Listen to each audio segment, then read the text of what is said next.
Hello everyone, it's Silvia from Felight Tarot. Welcome to my channel. Today we are going to have a look at my favorite pairings of tarot and oracle decks for the month of October. So the first two decks we're going to talk about are The Devils of Creation by Cilla Conway, working with the energies of the universe, paired up with Gordon Smith's The Healing Spirits Oracle. The artwork is actually by Naomi Walker. Now, the reason why I got this deck, and I only got it recently when I went to the Mind, Body, Spirit Festival in Sydney, was that I really wanted to work with the devils, and I found that because they are cards set up to be used with a very strong, let's say, intuitive kind of work, I found that in many cases I was actually getting lost with the meaning of the cards. So sometimes I was going back to the guidebook and I was, reading the guidebook and trying to do some meditation work related to what I was reading. But then in that case, I felt like I was losing connection with the cards themselves because they don't have any keyword. And sometimes I just decide to go with the flow and just focus on the cards themselves and not particularly reflecting on any kind of keywords that was coming to mind. However, I do believe that at a certain point I just decided I wanted something more structured, and I thought, okay, well, one good pairing would have been with the Shimmer and Veil Tarot, which is also by Cilla Conway, but I wanted something more abstract than that, in the sense that not related to the artwork, because the Shimmer and Veil is, as a matter of fact, a bit abstract as well, but I wanted something more abstract in the sense that the tarot would have anchored me to the meanings of the cards, whereas I felt like finding an oracle deck that would pair up well with the devils would have been probably a good idea to give me the opportunity to focus on the messages or the keywords of the oracle, and then just doing some kind of meditation, but basing myself on the oracle decks and expand on it with the images that I would find on the devils. So let's have a look at how it works, because these two decks are really beautiful, and as a matter of fact, when I started using them together, I immediately felt that it was a really good combination. I still don't know if it's 100% what I was after, in the sense that I still feel like there should be an even clearer method of using the Devils of Creation. And as a matter of fact, if you have this deck, please let me know, because it is a deck that I used to have, and then I rehomed it for the reason that there were no keywords on the cards. And then I just thought, it's such a beautiful deck, and I really wanted to use it. So I found one for a very reasonable price in one of the usual Facebook groups, sorry, and I just got it.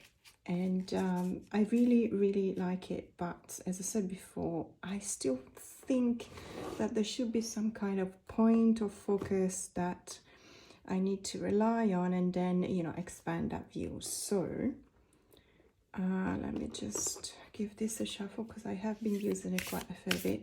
This deck, by the way, is absolutely fantastic. It's by Hay House, I think. Let me just double check. Yeah, it is by Hay House, and but it's an oracle size deck, and it's a very beautiful matte cardstock, very silky to the touch, doesn't glue together. It's a very beautiful deck. The artwork is very, let's say, it resonates really well with Cilla Conway's artwork. It's very similar, even though it's not the same author, it's not the same painter. But it does have that kind of vibe, and what I do appreciate about this oracle deck is that it comes with, a message that you can really choose to focus on. Now, let's just level it. Okay, fantastic. So as you can see, immediately there is a point you can focus on. There is a message you can choose to base your observation or your meditation practice on. So in this case, we have, well, trees in both our cards, but you have the power to make yourself better. That is the message I want to focus on. and then I just look at the images that are on the side of this card and see that this to me reminds me of grounding, of the possibilities of being in touch with nature, because it looks like it's a really nice landscape scenery. But this, on the other hand, it really, you know, builds on the meaning of the oracle card that says you have the power to make yourself better. So it builds on that, and it shows me a figure which is actually ready, perhaps with this ray of light, you know, beam of light, either shining onto their head or coming out of their head. And it really signifies that kind of, you know, out of the grounding that you can do in nature, then you become a better person because you understand your own self a lot better. So it does kind of help this way, if you understand what I'm trying to do. And it's the same kind of process that we would do when we are pairing up. For example, in this case, there would have been a tarot card here, an oracle card here. It's the same kind of process. It's just that it's used more for meditation. So endurance is the key to success. And then I look at the two cards on the side and I see this figure, which is probably in a bit of a strenuous pose. I know this is a yoga pose. It's by no means one of the more difficult ones, but it is always, especially if you do yin yoga, you know, you have to keep on the pose, you have to keep staying there steady for minutes. And sometimes it was unbelievable the first couple of lessons I went to, because I found out I had pains where I had no idea that I could have pains. So yin yoga is not for the faint of heart. Let me just reassure you. I know that everyone would say the Ashtanga is the most difficult one because of the, you know, the balance you need to reach and a really strong upper body and core strength, which is absolutely true. On the other hand, yin yoga, that's where the tough people go. It's if you have any kind of injury in your body, yin yoga would bring you back up. You cannot forget about what you've been through. And that's a good thing, because when it comes in this kind of observation that I'm doing, so you need to endure on that pose, and that's the key to yin yoga as well. So you need to endure in that pose, because that is the key to actually overcoming everything else and getting out of that kind of pain that you have. I still have to reach the level in yoga in which after 2-3 minutes in the same position, I'm still comfortable. I reach comfort. I don't reach comfort. I'm still screaming in pain. But eventually people tell me that, you know, if you persist, I mean, endurance is the key to success eventually. But you see how well these two work together. So we've got, for example, here, one spirit guide, one way. And we've got, for example, here, it looks to me as if it were literally quite the opposite of what this card is saying. So it looks like there's a lot of overcrowded spirits here. And on the other hand, it said just choose one, you know, and then you will find the way to the cosmos. So these two, I know that the interpretation that you are kind of guided to read out of the Devils of Creation is probably not the same interpretation of the cards you would read from the guidebook. I understand that. But on the other hand, I do believe that when an author of a tarot or an oracle deck do not put titles or do not put keywords on their creation, it probably is because they want the reader to exercise some kind of intuition. So you are your purpose, you know, this is a really beautiful card, for example. You are your own purpose. And you see that with this tree, which is standing in the sunset perhaps, and there's either birds or these are leaves flying away in the wind. And then you see a bit of a twirl here, and it could even be seen as a storm, but it's really still going up. So you are your own purpose, because when you endure, as we've seen before, you find your own purpose, and then you find your way to ascend. Once you really are grounded and you just transcend the grounding. So it's both of them have the same vibe, I should say, almost. Well, the Devils of Creation, obviously there is a creational kind of vibe, because that's what they stand for.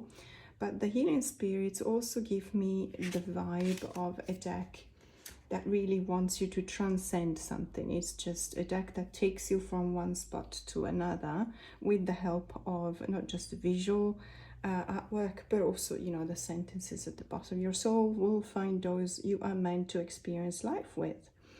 And we're brought back to the concept of twin flames, for example. I really believe in twin flames because it is something that has been proven almost impossible to deny in my life, in the connections that I have. And it is a very powerful concept, and I really do believe that you know, it's up to us. We will meet the other part of the flame at a certain point in our lives, but it's up to us whether we want to do with that. Because one thing is a twin flame, one thing is a soulmate, one thing is a karmic soul. So one day I should do a video about that, because I think that there's a lot of confusion. I heard a couple of people, so I went to the Mind Body Spirit Festival, and a couple of people were talking about it in a lecture, and I found it very interesting, but they did not make any kind of distinction between a soulmate and a karmic soul. And to me, there's actually not the same thing. A karmic soul is a person that you are meant to cross path with, that is meant to help you in the moment. You know, it's like the right person at the right time to transcend that state you're in, or the problem you have, or the issue you have. So it's almost as if we were talking about the Buddhist concept of bodhisattva. That's a karmic soul for me. And the soulmate is not that. It could be absolutely, it could be coincide, it could be the same person, but most likely it's not, because you need more than one karmic soul in your life. And we need a lot of them. And so you know, we need to be able to recognize them without having the feel that we've actually met a soulmate, because that will bring about a whole different kind of perspective. And so this person was giving this lecture, and they were not making distinctions, and unfortunately did not have time to stay there and ask for a couple of questions at the end of the lecture, because I really wanted to know what they call, you know, a helping soul, if not a karmic soul. So that would have been interesting. But in any case, because I did not have the opportunity to stay until the end, I'm not going to say who it was, because perhaps they would have talked about it when I had to leave, but I really had to leave. But in any case, just going back to these two, I really believe that these are helping me. So the healing spirits cards are really helping me use the devas on a deeper connection, and that's exactly what I was looking for. And I'm extremely grateful, because this was a very affordable deck. It's a mass market deck. As I said before, it's being published by Hay House, and the Devas of Creation instead is a indie deck. And it's, let's say when you buy it new from Sila's website and you add shipping to Australia, it's not a cheap deck, let's put it this way. But then again, I don't mind, because the artwork is amazing, and I like Sila's decks. They're always very powerful. Look at these images, how strong they are. There are so many resonances between the artwork. This one says, if the world around you seems turbulent, stop. And that, you know, it reminds me of what I was talking with Rose Tilly. So she's a wonderful soul. She's a tarot and oracle deck creator. And I was interviewing her during the Mind Body Spirit Festival. I was asking her at the end of the interview, just out of inspiration, I said, do you have any advice, you know, to give my viewers when it comes to, you know, people who approach tarot for the first time? And she said, she got emotional, and she said, look, this is making me emotional because it's something that I see that it hurts a lot of people, because there is no trust. So her advice is trust your gut, trust yourself. If something feels wrong, don't listen to anyone else. Don't listen to what anyone else is saying to you.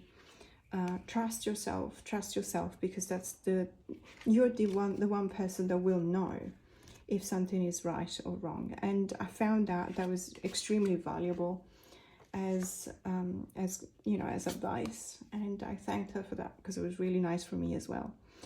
Anyway, so these two together, it was a recent pairing that I've done, but it quickly, you know, I use them practically every day ever since I got the Healing Spirits, because it really is one of those decks. These two together bring up so much work that you can do on your personal growth. So I was really, really happy that they matched up so much. So as I said, the Healing Spirits Oracle deck paired up with the Devas of Creation Oracle. So the next deck that I'm going to show you paired up with different Oracle decks is the Magicians, Martyrs and Madmen Tarot by Travis McHenry. This is a very recent publication by Rockpool. So this is quickly becoming the 3M Tarot, or the M3 Tarot, Magician MMM. I've seen that hashtag and I thought it was really funny, and so it's actually what it says also in the guidebook. It's calling the deck the M3. I guess, you know, it's just easier because if you always have to refer to it as the Magicians, Martyrs and Madmen Tarot, it's a mouthful. This deck, so I remember a couple of days ago I actually posted a few pairings of this deck on Instagram, and it got a lot of attention from anyone, and everyone was asking questions about the deck. And the most common question was, how do you find this deck? How do you work with it? How do you feel about it? And I have to say, ever since I got it and I started working with it, but most of all, ever since I started reading the guidebook, I have to say this is a very, very intense deck. So there are 80 cards, so about more than 80 characters, because in some cases we got 2, or at least you get to know about the history of the main character, but then there's other characters, you know, the stories about on the card. And let me assure you 100%, each and every one of these stories will give you pause, whether because it's absolutely ghastly, absolutely terrible, or because it's very powerful and very intense. So that's how I actually described this deck most recently, because someone recently asked me, how do you find it? I have to say, look, this deck is really, really intense. Whether you want to, you know, say intense is a good word or it's a bad word, I feel that it depends on how you use it. I don't mean it's a bad deck, absolutely quite the contrary. What I mean to say is that it's such an intense kind of deck that it doesn't leave you, you always have a bit of a strong experience when you use it. So it's not a deck you would just use for a quick reading, that's what I mean. And therefore it's a bit up to you, in the sense that obviously you decide when you want to use a deck that is so intense. But what happened was that I have a lot of my decks already in boxes, and by the way, just after a couple of uses, I have to say, unfortunately, this gilding, even though it feels very high quality, it's already started chipping. I don't know if you can see in a few of the cards, and I don't refill shuffle. I'm very careful, even though it is a mass market deck, it was very affordable, but in any case, I'm very, very careful when I shuffle a deck, even when handling shuffle like that. So I do see a lot of chips here and there, and I've been using it just for 4 or 5 days. But in any case, it doesn't bother me at all. I mean, as I said, it's a mass market deck, so it's not going to be difficult to replace it. I still want to use it as much as I feel like it, and that's not going to stop me. So there we are. So when it comes to pairing for this deck, I think that I needed that kind of introduction to the deck. So it's a very intense and special deck. Therefore, I felt like pairing it, at least so far, only with those kind of oracle decks that are kind of intense as well.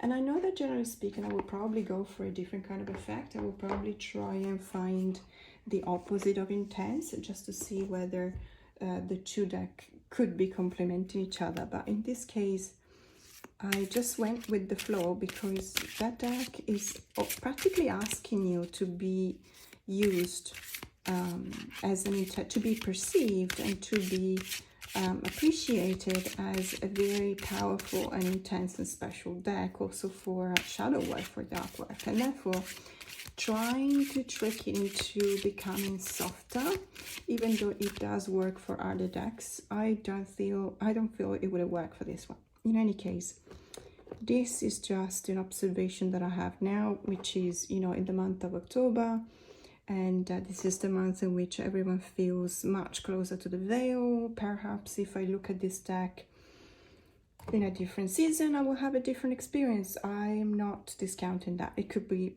you know, it could be like that. So let's have a look. Now I'm paired it with the Dark Magic Oracle by Fiona Horn, illustrated by Jess Albea, and this is also a rock pool deck. Unfortunately, the finish of the two decks are different, so, and I don't necessarily like it when one card is very glossy like the Oracle deck and one is not, or, you know, I would prefer them to be matte in any case, but it doesn't matter. I mean, if it works, doesn't it? So I'm quite happy to show you how these two work together. So this deck, I don't know if you know, it reminds me of a couple of decks. So one of them is the Madhouse by Eugene Vinitsky, which I don't have, unfortunately, but I would love to have one day. And another one which I do have that reminds me a lot of this deck is the Madame Lydia Wilhelmina Tarot of, you know, Macabre Scene and Autumn and something like that. It's a long title, but in any case, the Madame Lydia Tarot, everyone calls it that.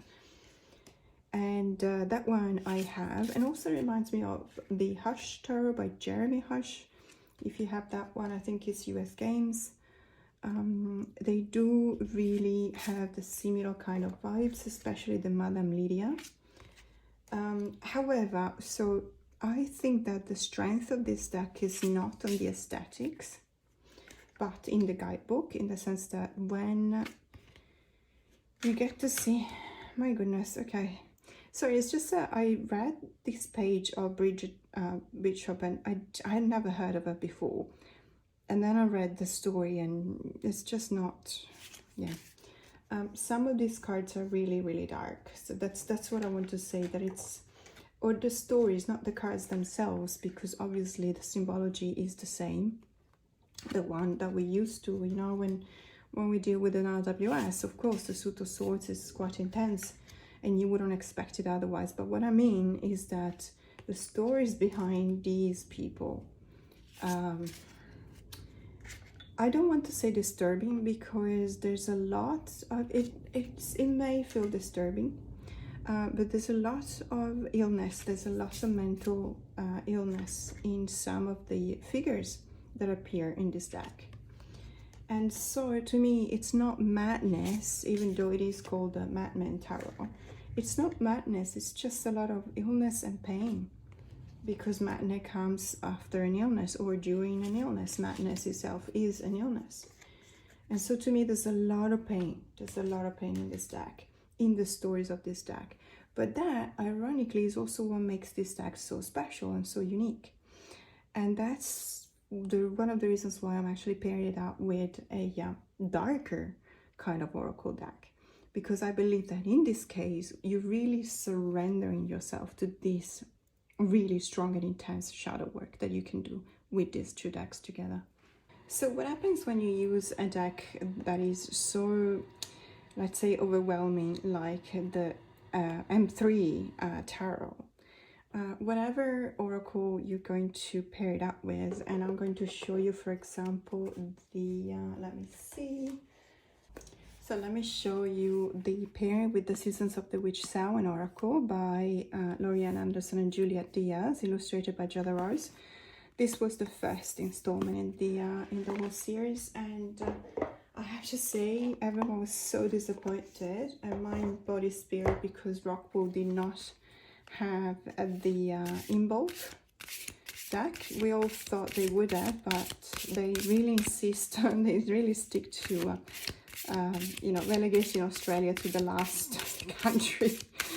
But in any case, it's fine. I mean, we will have it sooner or later, and it's not like it's going to be in bulk. So anyway,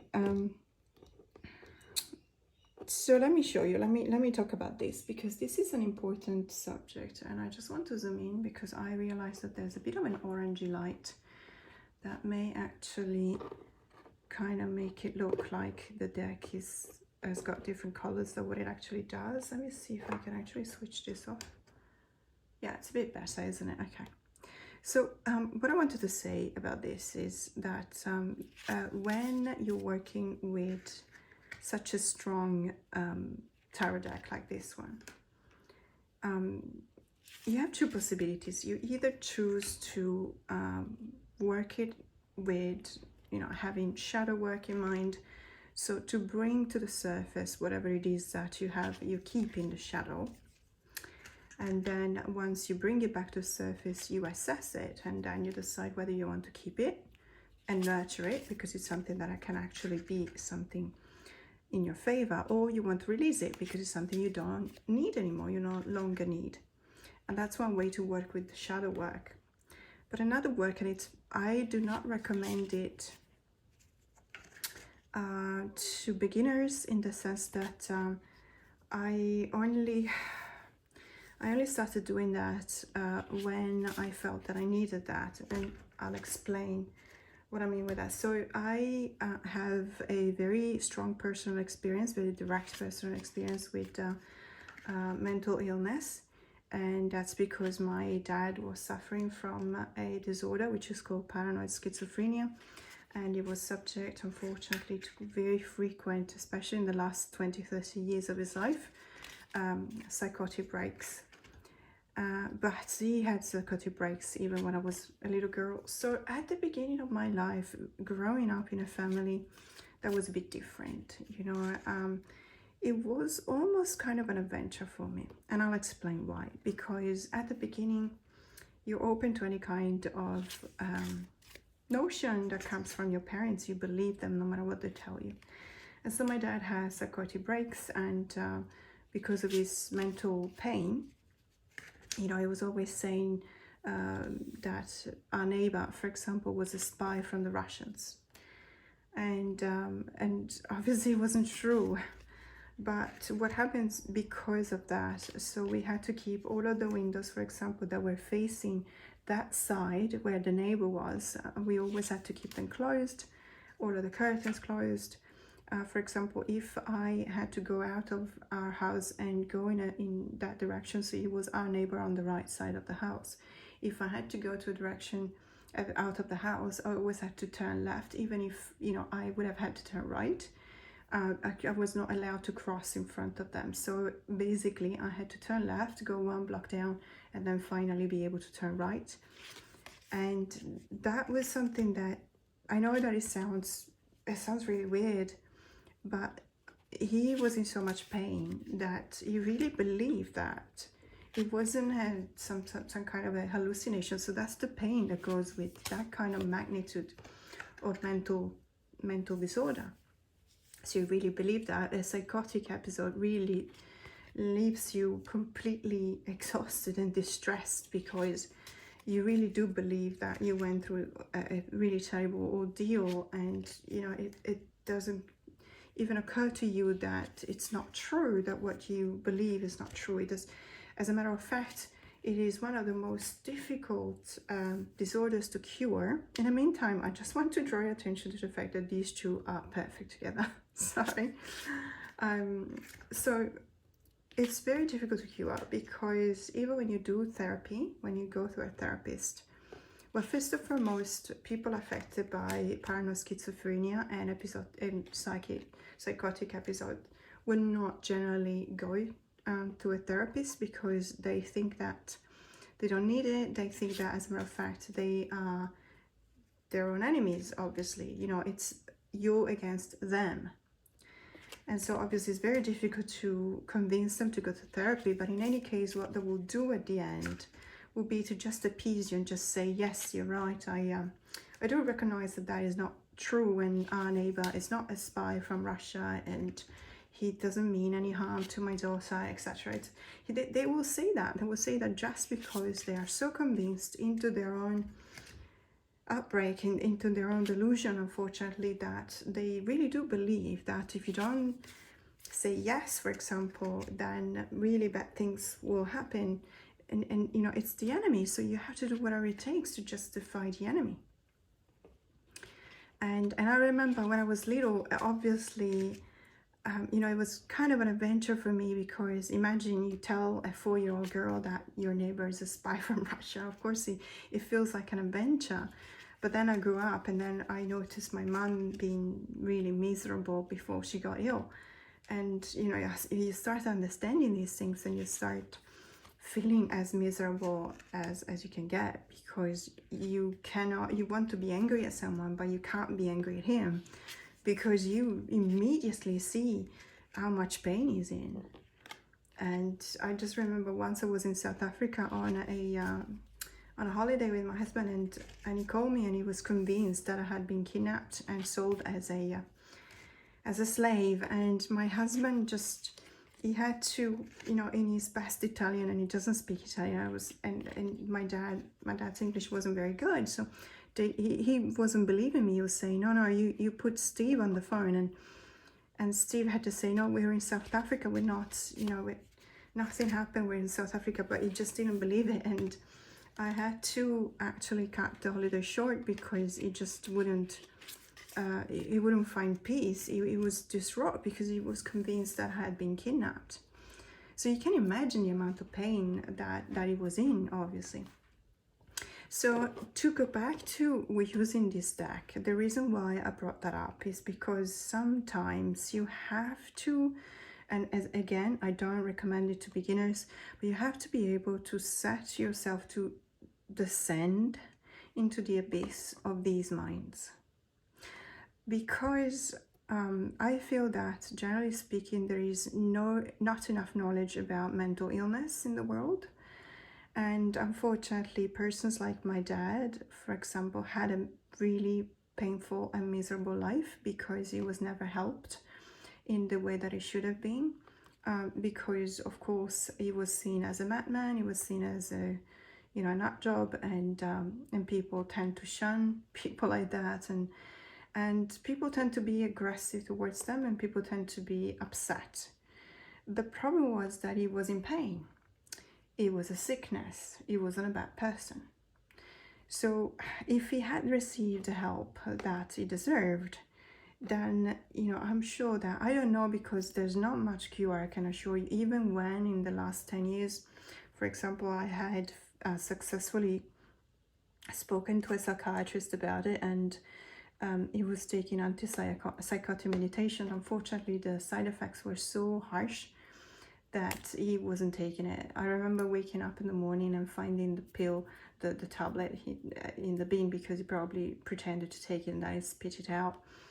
And that was very unfortunate. But so I'm not actually sure that there would be any kind of cure, because those kind of episodes are really a mystery for the scientific world, and there's not enough funding in that kind of research, unfortunately.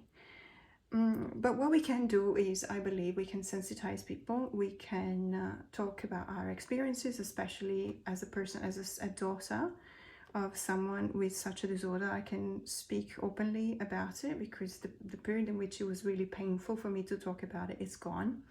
I've now accepted that. And whenever I can, whenever I see a client coming to me with a similar experience, we have really good conversations, because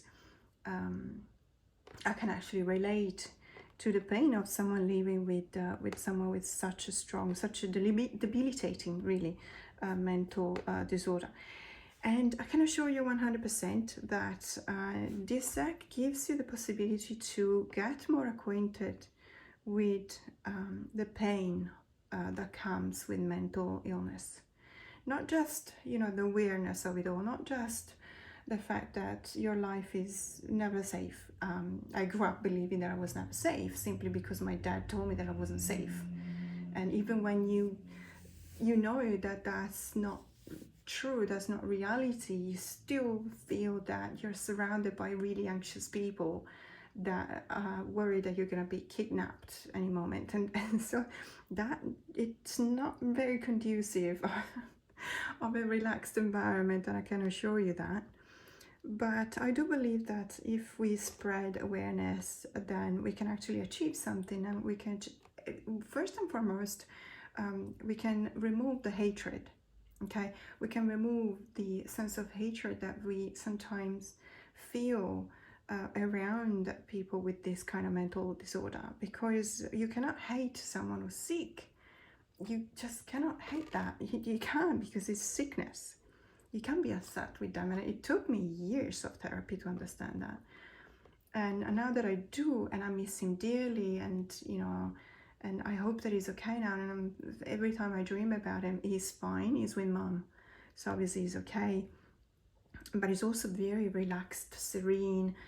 I never seen him that way in his life. I can count on the top of fingers on one hand the times in which I've actually seen him not stressed out, not anxious about something or other. So if we spread awareness, perhaps we give them a chance at having a better life. That's my understanding. So a way to work with this deck is to, if you're not a beginner, but if you feel that you've reached a point in your life in which you have to understand this kind of pain, perhaps this is the right way to do it. Because let me tell you, this deck, not necessarily with this combination, but this deck is incredibly powerful for that. So let's have a look at something else. So the next two decks I want to show you are completely different, because I felt like we went down something kind of really dark, and I just wanted to bring back a little bit of light. And so I just want to show you how beautiful, as in really pure beauty, these two decks are together. We're talking about the Mythos Tarot, Get Guidance from the Greek Gods by Helena Elias, and the Gatsby Love and Wisdom Oracle by Estrella Montien, PhD. So these two, this is by Rockball, by the way, and this is instead, I think, well, it says In a Magic Star, but I bought it. I think it's an indie deck, and I bought it at the Kinokuniya store in Bangkok, if I'm not wrong. So these two are absolutely adorable together, and I took them out of the box just to be quick. So let's have a look.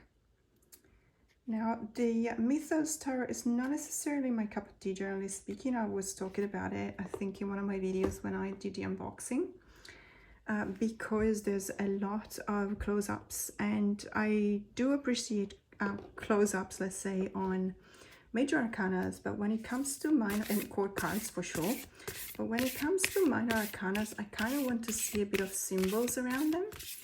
And even though we have a 9 of coins here with Plutus, and there are, I mean, I'm guessing there are 9 coins, but this part is so dark and you can't even count them. I only count 5 here, so I'm guessing obviously there must be 4 in there somewhere. But this is not, honestly, it's not straightforward for me. So unless a deck is, for example, an animal themed deck, and the animal itself somehow relates back to the 9 of coins and is very symbolical. So if the close-up is very symbolical, then in that case I don't mind. But in this case, to me, okay, it's a cornucopia. It just shows someone that, to me, it's the epitome of the 4 of Cups, not the 9 of coins. And I know that there are a few decks, to be honest, a few more recently, that show the 9 of coins as in the windfall you don't really know what to do with. And I'm like, give me a 9 of coins any day. I don't mind. Yeah, I'll take care of it. I don't really mind. But anyway, I thought about this pair, and before using it, before trying it out, and I thought, I don't know if it might work, because the cardstock is completely different as well, and the artwork, as a matter of fact, is also different. This is more polished. You see the tarot, this is more like evocative. However, it just works. And you know, sometimes you have that. Sometimes you have this kind of really great combination between two decks. And I don't know what it is. Perhaps it's the energy that is very similar. Perhaps it's the fact that the Oracle deck really you know, leads the tarot, because it's a very powerful oracle deck. I know it's called the Love and Wisdom Oracle, but to be honest with you, it's just that it's an oracle deck. It's not specifically based on love, and wisdom is something that we can find in any oracle. So I don't really understand why they had to specify that. It is the Gatsby Oracle. So I actually did kind of a research on the deck itself to see whether there were more cards, you know, towards perhaps to be read in a relationship, but that is not the case. There's cards for every kind of situation. And I really like to use it. It's very, very good oracle deck. And as you can see, it really blends in. I mean, the two artwork are really beautiful together. It almost shares the same kind of color palette of the tarot deck. There is this kind of sensitivity that both of them have. Sensitivity or sensibility? Sensibility, sorry.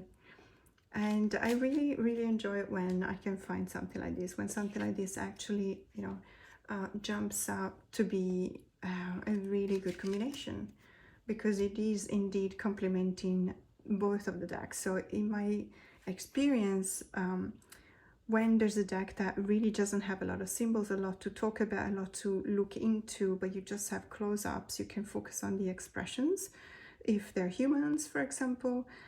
But other than that, there's not much. And in many, many cases, this, for example, to me is not the expression of temperance, I'm sorry, and it's definitely also not the expression of Artemis. Artemis was all about hunting and science and war, and honestly does not reflect that at all. So I don't feel like this is a good card, in the sense that not a good card, let's say it's not an effective card. If they wanted to convey the sense of Artemis, they didn't. If they want to convey the sense of temperance, they didn't. So I don't feel like it was a successful card, and it's just my opinion, and perhaps this really resonates with you. For temperance, it's absolutely fine. Temperance and Artemis also, to me, I don't know, I mean, temperance is more like re-establishing that kind of flowing, that back and forth of the water. For example, there's contamination of the two waters, and in that case there's also an evening out of the situation. There is communication, there is, you know, almost a working towards peace and stability of temperance. It's also because of its position, because it's between death and the devil, so obviously it needs to calm the waters before the big strong cards coming through. And Artemis is not temperance at all for me. In any case, that's just, as I said, just my personal opinion. Eos, which is the god of winds, for the Six of Swords, may convey the sense of fragility of the trip, for sure. But I would definitely see more for the Eight of Wands rather than the Six of Swords. The Six of Swords, Eos also conveys a sense of speed, for example, not necessarily the Six of Swords. The Six of Swords, as a matter of fact, you want it to be a really quick trip, but it's not.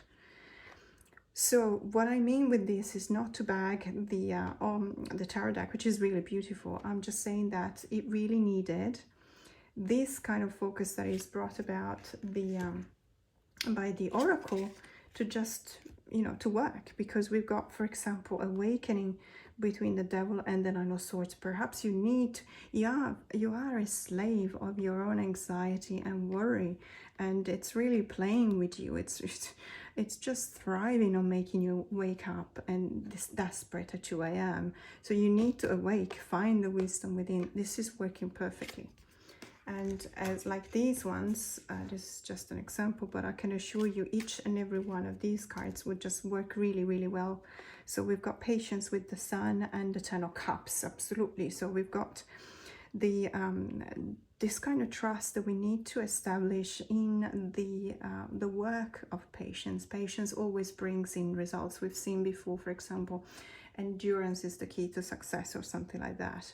And the joy that is brought upon the Sun is always, it lasts longer. It morphed into something actually more stable, more grounded with the Ten of Cups, rather than just the temporary joy of the sun. So be patient with the joy of the sun in order to transform it into something more stable, like the Ten of Cups.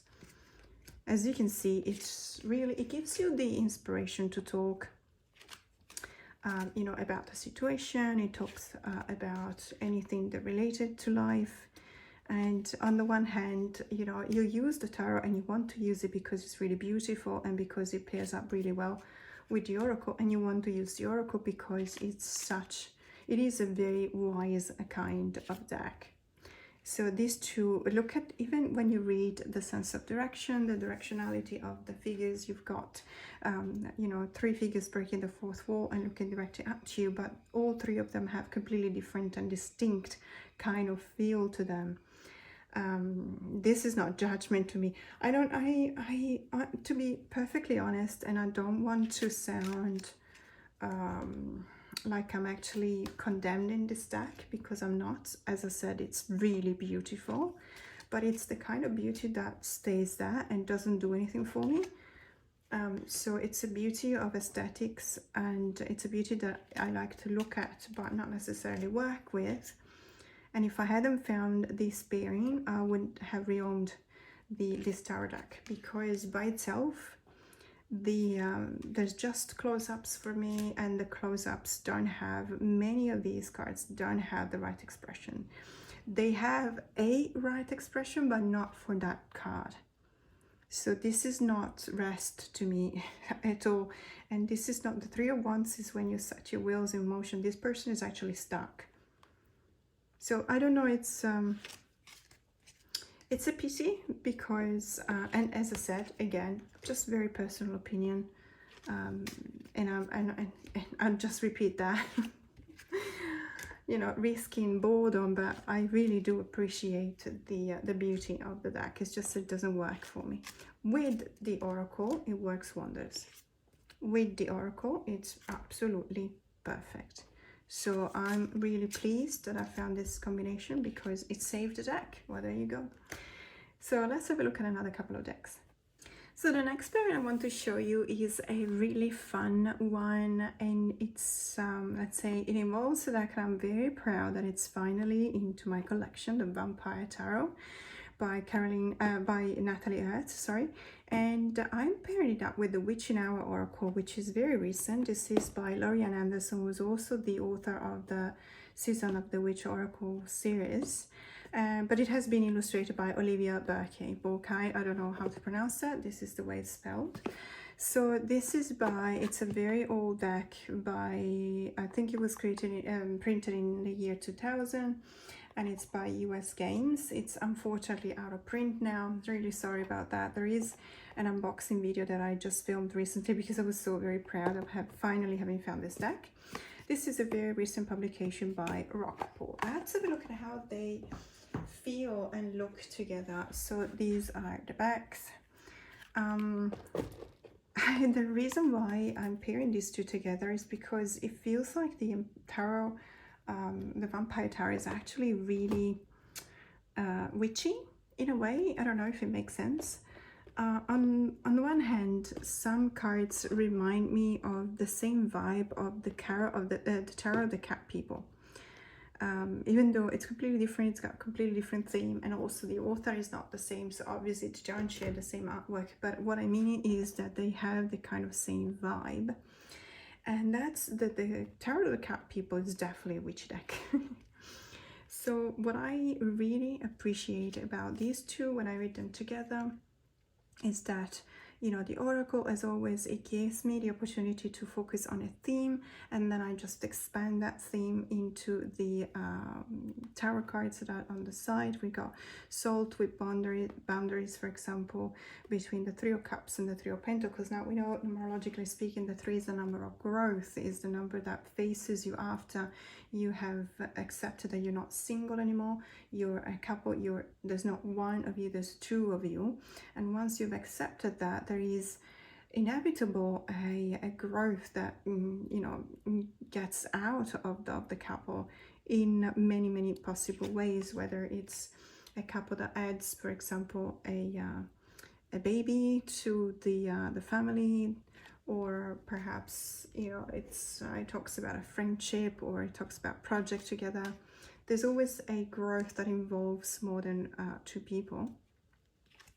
Now these two together, I don't know, there's the gothic kind of element that comes out of the Vampire Tarot, but there's also that kind of sense of witching that comes out of it as well. And I really love it when there's, you know, the scenery, for example, in the Oracle looks as if it were set in a Vampire Tarot movie or in a vampire movie.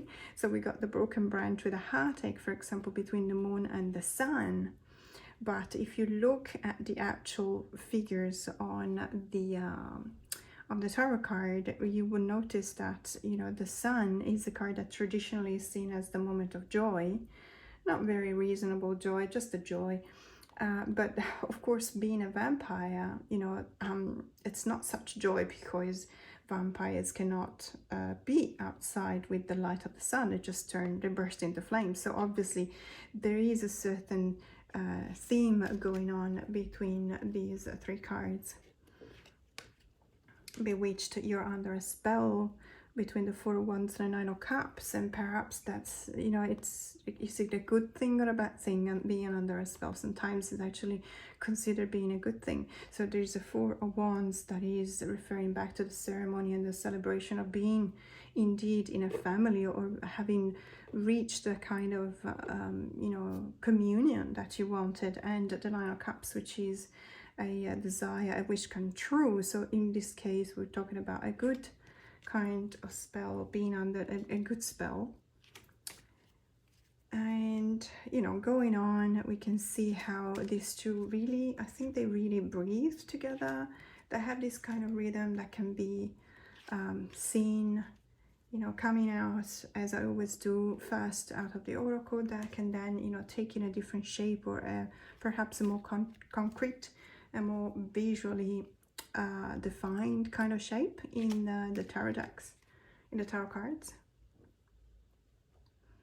That's the poison, thorn, low vibration between the Ten of Pentacles and death. Perhaps there needs to be, after the 10, you always, numerologically speaking, you go back to 0. So it's basically thinking about a transformation, because perhaps this Ten of Pentacles is already reached, you know, that kind of completion, and it cannot be, you can't milk it for much longer, because the vibrations tend to get lower and lower, and then you have to accept that you need to start something from scratch, accept the transformation, the ending of something. The invocations, the power words, for example, between the Six of Pentacles and the Page of Swords, again, instead of looking at the actual tarot card, look at the images. And this really looks like it's talking about this bewitching, this incantation that is going on, you know, with the characters in the cards. And so on. It's a really beautiful combo. It's something that, you know, it lifts us out of the darkness in some cases, because I think we could both agree that the Tarot of Vampire, or it's called the Vampire Tarot, sorry. So the Vampire Tarot is not necessarily a light deck, but in some cases, when you use it this way, it is one of those decks that, contrary to the M3, so the Martyrs, Magician, Martyrs and Madmen Tarot, this can actually be lightened up by the right Oracle deck. And it's one of those really beautiful dark decks that I really, really appreciate this time of the year, even though living in the southern hemisphere, it means that it's getting hotter and hotter, but so be it. It also, it feels very confusing. I remember talking to someone at the Mind, Body, Spirit, and she was from Florida, and she said, I've been in Australia for a couple of years, and it just doesn't feel right. You know, having Halloween that is actually not Samhain for us, and you know, it's Christmas, celebrating Christmas at the beach, for example. It may sound really cool, obviously. If you had told me when I still used to live in the northern hemisphere that once I would have celebrated Christmas having a picnic on the beach, I would have said, well, that sounds actually something really cool. But once you do it, you know, for 15 years. It's kind of, I don't know, there's something more durable in celebrating Christmas in a colder climate, because you kind of eat, you know, more than usual. You have really rich kind of foods, which you definitely cannot have if the temperature is around 32 degrees, you understand? So you can't really have hot chocolate, for example, if you're at the beach, because it doesn't make sense. Believe me, I tried. It doesn't make sense. It doesn't work. And so I really do believe that even though it is really cool to be here, for Christmas especially, you know, I have celebrated it with the warmer climate. On the other hand, there's a reason why we always picture the reindeer and Santa and the snow and stuff like that, because that's part of our childhood, and that's part of my childhood, because I have been born in a northern hemisphere, and so that's something that I really look forward to, and I cannot get it while I'm here. And this lady from Florida was saying exactly the same thing. So what do you think about this pairing? Because I think that perhaps when it comes to aesthetics, is not 100% match, but the energy of the oracle is really helping taking a different tone when looking at the tarot cards. So let me know in the comments below. I'm really interested to know what you think. And let's have a look at the last pairing that I'm going to show you today. So the next two decks that I'm going to show you are the Lucid Dreaming, Lucid Living, which is an oracle deck by Norma J. Burton and Nisha Burton. And it's an oracle deck, let's say, traditionally linked to lucid dreaming, which is a state of trance achieved in order to rewrite neural pathways, which I know it sounds a bit scientific and probably very boring, but basically it's a lot of work that I also do with some of my clients in order to rewrite certain habit. Let's call them habit, because basically neural pathways are literally just what we are used to, or our brain is used to do, whether it's referring back to a reaction, but also referring back to a thought that occurs to us whenever something is triggered. So we want to rewire that. We want to change the pathways. We want to avoid the triggers and transform them into glimmer. So from a trigger into a glimmer. That's Lucid Dreaming. And the Radiant Wilds Tarot by Nat Gergsberger. So the Radiant Wilds is a Rockpool publication, whereas the Lucid Dreaming is by Red Wheel. So let's have a look. I've got the Lucid Dreaming already shuffled here, checking out the Radiant Wilds.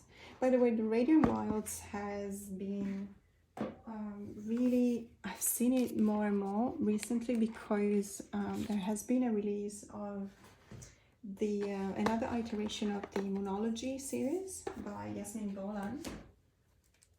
And so one of them is, the latest one is called Moonology Messages, and it looks like those two decks are made to be used together. And as a matter of fact, it was part of my favorite pairings for the month of October. If you missed that video, I'll make sure to link it at the end of this one. So what have we got here? Okay, let's do this. The reason why I'm actually pairing these two up together, and there will be other decks that go really, really well with the Lucid Dreaming deck, is because, well, first and foremost, the other decks that I wanted to use are in a box right now, so I can't access them. But it's also because it really works together, because there's, dramatically speaking, there's a lot of very similar, there's a lot of similarities.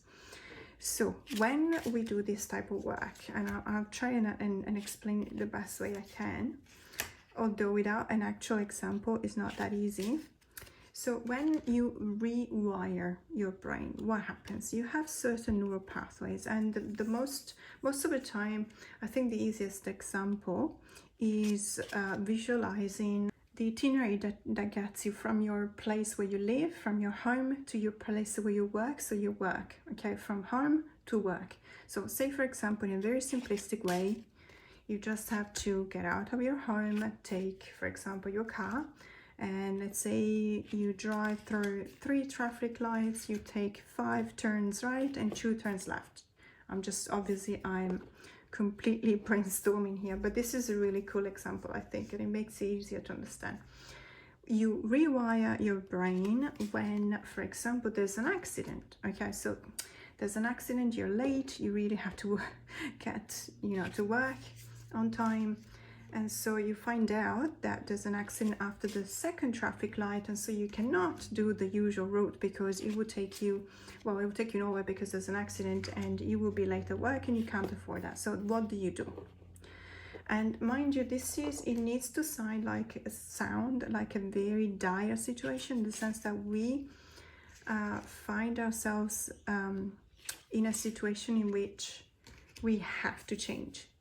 If you have the possibility to survive without changing, then it's very difficult for you to actually achieve a rewiring of the neural pathways. And it's because it's very difficult. It takes a massive effort. It takes a monumental commitment. And so only the ones that really, really have to will actually succeed. And even so, it would be very... something to talk about, you know, to talk with your grandchildren or something you should be proud of, because it's not something easy to do. But it's something that with the right guide you can actually achieve. And so what I'm talking about is achieving that state of trance and rewriting the neural pathways because you're late, you know, for work and there's an accident and you cannot do your usual route. So you have to change. So when you find, for example, that you never tried it before, but if you turn left after the second traffic light instead of turning right, and then you do perhaps another couple of turns, and you find that there is eventually a way to arrive to work. So let's say that that's a temporary, it's just temporary, it's not something permanent, it's something that you can go back to do it the day after. You probably go back to do it the way you did it the day before, right? You don't have to use that kind of, let's call it shortcut, although it's definitely not a shorter way, but let's call it a shortcut. So you don't need a shortcut anymore to go to work. But what if, instead of being an accident, and that's the key to it, to understand it, what if the fact that you cannot turn right after the second traffic light is permanent?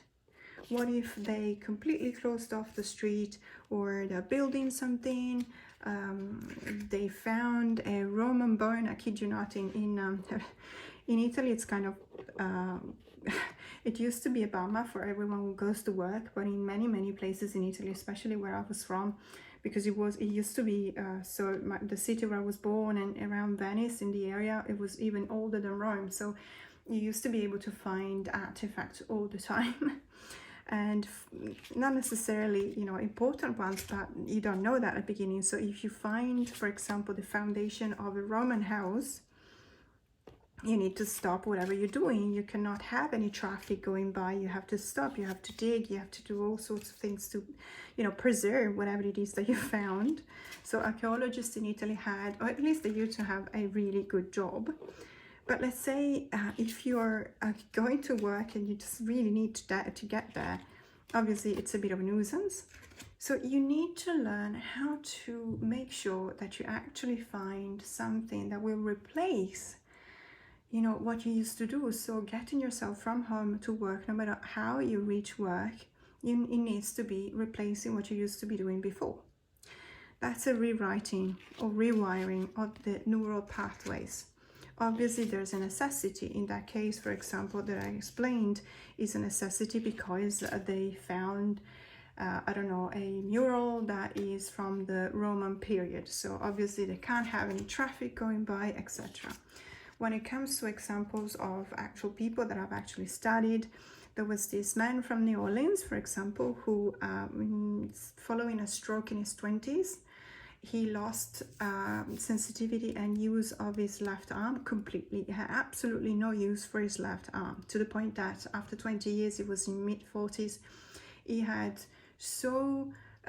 developed such an incredibly fulfilling life and complete life without his left arm, that he actually wanted to have an operation and you know, remove the arm, because it was absolutely in his own eyes that was actually an obstacle to have a normal life, because it was in the way all the time. Okay, So what happened was that thanks to a certain type of therapy, and that included also rewiring of the neural pathways, he started little by little reacquiring sensitivity in his arm. And after 6 months, and it was a monumental 6 months, it was a massive effort for 6 months. And I can assure you, I did not actually, I studied his case, but I did not speak to the person directly. But I imagine there would have been a lot of frustration, a lot of giving ups, and a lot of sweat and tears. I really think that that was the case. But after 6 months, he could actually master the use of tools. He could even use cutlery. He could cut a steak. He could cut a steak. He went from not using his left arm and wanting to get rid of it after 6 months of really, yes, hard work, sweat and tears and blood. But he actually had enough sensitivity to lift, you know, a fork and use it to cut a steak. So I think that that's an incredible message of hope about how much you can still do when it comes to our brains, how much we don't know, of course, but how much we can still do about them, and how we can actually heal ourselves by, you know, successfully reaching these new ways of going from home to work, but in a different way. So that was it for today, and I hope you enjoyed it. Thank you so much for staying with me till the end of this video. More to come. Have a great day.